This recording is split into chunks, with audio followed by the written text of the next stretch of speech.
Montana. Thank you very much, the gentleman from Texas, and thank you, Madam Speaker. I just would like to add to that, what is lost in this body many, many times over is the inhumane treatment that these many travelers are experiencing, not only before they get to the United States, but then after. This is not the land of milk and honey for everyone, folks. There are people that are pressed into indentured servitude once they actually arrive here.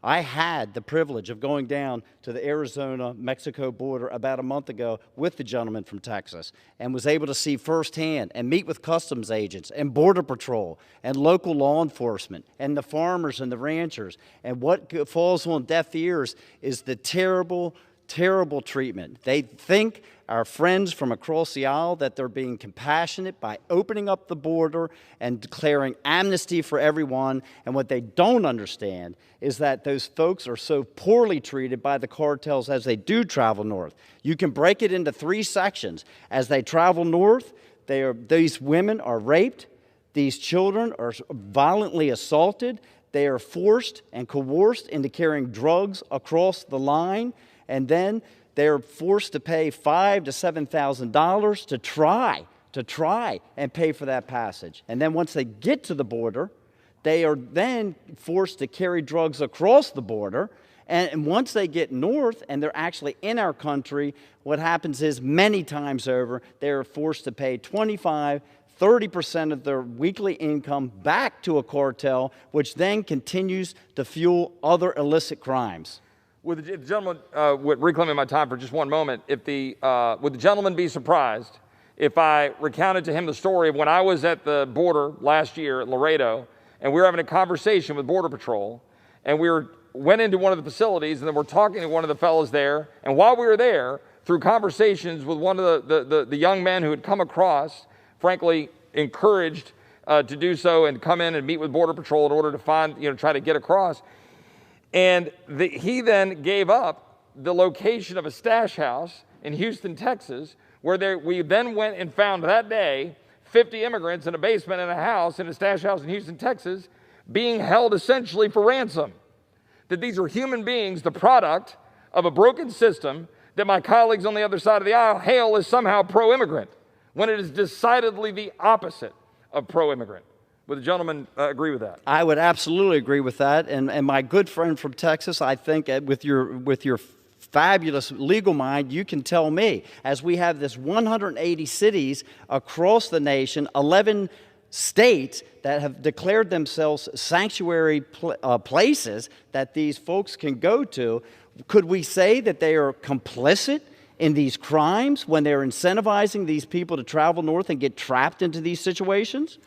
It certainly goes without saying, and I started my remarks earlier about the knowledge and the engagement of this president and the president's administration, that their policies of this administration, the policies of Democrat cities, the policies of Democrat states with sanctuary cities, sanctuary states, and now effectively a sanctuary nation, is directly causing the movement and the migration of human beings to come here, being exploited by cartels for profit, endangering their lives, endangering American citizens, and yes, for any understanding of law, you're complicit in what is happening to the people in question.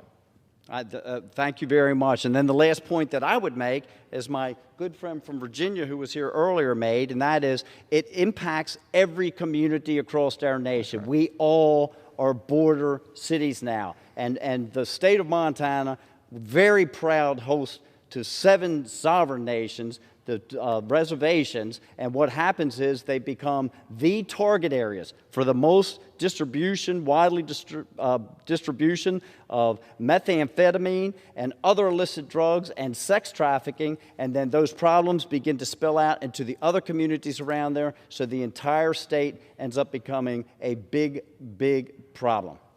Well, and I would say to my friend that the scourge of human trafficking and all of its elements, and human trafficking in the sense of the sex trafficking trade, human modern-day slavery, right here in the United States, people being under the thumb of dangerous organizations and cartels and illegal organizations embedded in this country, all has its roots and its connections in many ways to the trafficking of human beings across our border for profit, then the power being put over these people, in which they're working in subpar conditions or put into the sex trade, that is happening in the greatest country in the history of the world.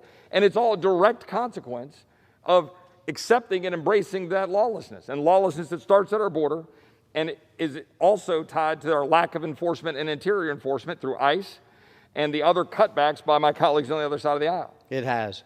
It has. And the gentleman from Texas, I think you would agree that we are in a sad state when the humans across this nation have devolved into where they now have become collateral. The family and friends and relatives of the people that have crossed the border illegally, their family, their friends have devolved into the place that they are collateral.